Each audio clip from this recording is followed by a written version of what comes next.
ఆంధ్రప్రదేశ్లో గుంటూరు రాజకీయాల రూటే సెపరేటు. చిల్లీ సిటీ ఆఫ్ ఇండియాగా గుంటూరుకు పేరుకు తగ్గట్లే ఇక్కడ రాజకీయాలు ఘాటెక్కువ. ఈసారి వైఎస్ఆర్సీపీ, తెలుగుదేశం పార్టీ రెండు పార్టీలు కూడా ఎందుకో గానీ కొత్త అభ్యర్థుల వైపే మొగ్గు చూపుతున్నాయి. 2019లో నిలబెట్టిన అభ్యర్థులను పూర్తిగా పక్కన పెట్టేశాయి. గుంటూరు వెస్ట్ ఓటర్ల మనోగతం ఎలా ఉందో గానీ పొలిటికల్ పార్టీలైతే నిలబెట్టిన అభ్యర్థిని రెండోసారి నిలబెట్టే సాహసం మాత్రం చేయలేకపోతున్నాయి. అప్పుడెప్పుడో 1960లో మాత్రమే 2 సార్లు పోటీ చేసిన ఇద్దరు మాత్రమే ఉన్నారు. ఆ తర్వాత సీన్ పూర్తిగా మారిపోయింది. 2019 ఎన్నికల్లో వైసీపీ తరపున చంద్రగిరి యేసురత్నం నిలబడితే టీడీపీ నుంచి మద్దాలి గిరి పోటీ చేశారు. ఈసారి కొత్త అభ్యర్థులపై జనస్పందన ఎలా ఉండనుంది, వచ్చే ఎన్నికల్లో ఎవరికి ఎక్కువ ఎడ్జి ఉంది అన్న విషయాలను తెలుసుకునే ముందు ఓసారి 2019 ఎన్నికల ఫలితాలను విశ్లేషిద్దాం.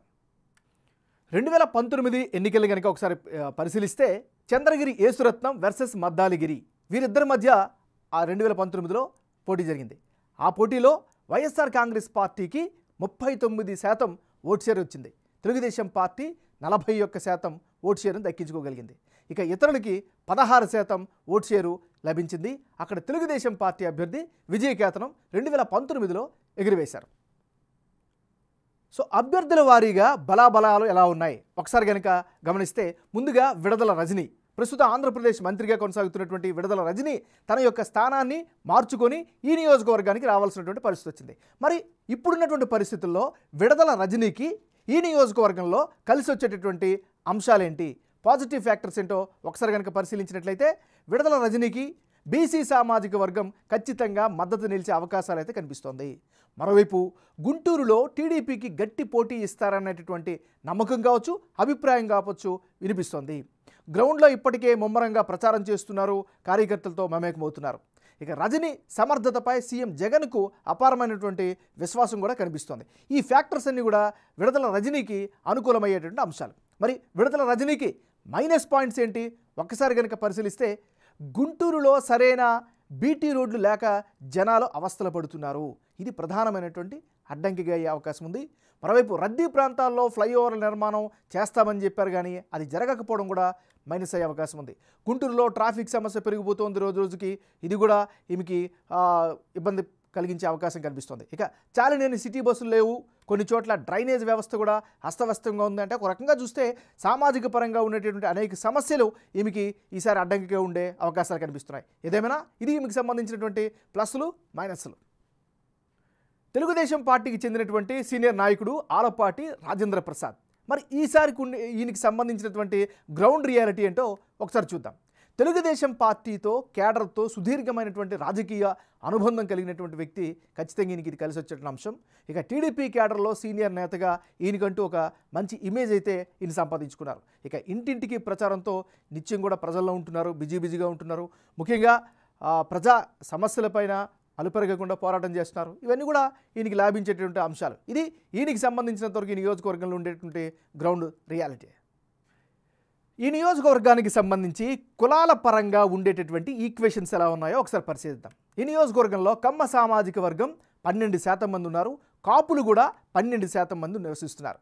ఇక ఎస్సీలు 11%, ముస్లింలు 9%, బ్రాహ్మణులు 9% ఉంటే రెడ్డి సామాజిక వర్గం 6% మంది, ఒడ్డెర కమ్యూనిటీ 6% ఇక్కడ నివసిస్తున్నారు. అంటే గుంటూరు వెస్ట్ నియోజకవర్గంలో అన్ని రకాల సామాజిక వర్గాల జనాభా దగ్గరగానే ఉంటుంది. మరి గెలుపు ఓటములను శాసించే పొజిషన్లో మాత్రం ఏ కమ్యూనిటీ లేకపోవడమే ఇక్కడ ఒక ప్రత్యేకత. కమ్మ సామాజిక వర్గంలో 30% జగన్ పార్టీకి, 65% మంది తెలుగుదేశానికి, జనసేనకు, ఇక 5% ఇతరులకు మద్దతు ఇస్తామని బిగ్ టీవీ సర్వేలో తమ అభిప్రాయంగా చెప్పారు. కమ్మవారు టీడీపీ సంప్రదాయ ఓటర్లుగా ఉండడంతో ఆ పార్టీకే మెజారిటీ మద్దతు ఇస్తున్నట్లు తెలిపితే, మరికొందరు మాత్రం వైసీపీ లీడర్లుగా ఇదే కమ్యూనిటీ నేతలు ఉండడంతో అటువైపు కూడా కొంతమంది మొగ్గు చూపుతున్నట్లుగా సర్వేలో తెలుస్తుంది. ఇక కాపు సామాజిక వర్గంలో 40% మంది వైసీపీకి, టీడీపీ జనసేనకు 50%, ఇతరులకు 10% మద్దతు తెలుపుతామని చెబుతున్నారు. ఇక గుంటూరు వెస్ట్లో పోటీ చేయబోయే విడదల రజనీ భర్త కాపు సామాజిక వర్గం కావడంతో వైసీపీ కూడా ఈ వర్గం ఓట్లను బాగానే ఆకర్షించే అవకాశాలు కనిపిస్తున్నాయి. ఇక ఎస్సీల్లో 55% మంది వైసీపీకి, టీడీపీ జనసేన ఉమ్మడి అభ్యర్థికి 40%, ఇతరులకు 5% సపోర్టుగా ఉంటామని చెబుతున్నారు. అటు ముస్లింలలో 40% జగన్ పార్టీకి, 55% తెలుగుదేశం పార్టీకి, 5% ఇతరులకు మద్దతు ఇస్తామని బిగ్ టీవీ సర్వేలో వారి యొక్క అభిప్రాయంగా చెబుతున్నారు. ఇక బ్రాహ్మణుల్లో వైసీపీకి కేవలం 25% మందే మద్దతు ఇస్తామని చెబుతుంటే తెలుగుదేశం జనసేన ఉమ్మడి అభ్యర్థికి 65%, ఇతరులకు 10% సపోర్టుగా ఉంటామని తమ అభిప్రాయాన్ని వ్యక్తం చేశారు. ఇక రెడ్డి కమ్యూనిటీలో 30% వైసీపీకి, 65% టీడీపీకి, 5% ఇతరులకు మద్దతు ఇస్తామని బిగ్ టీవీ సర్వేలో వెల్లడించారు.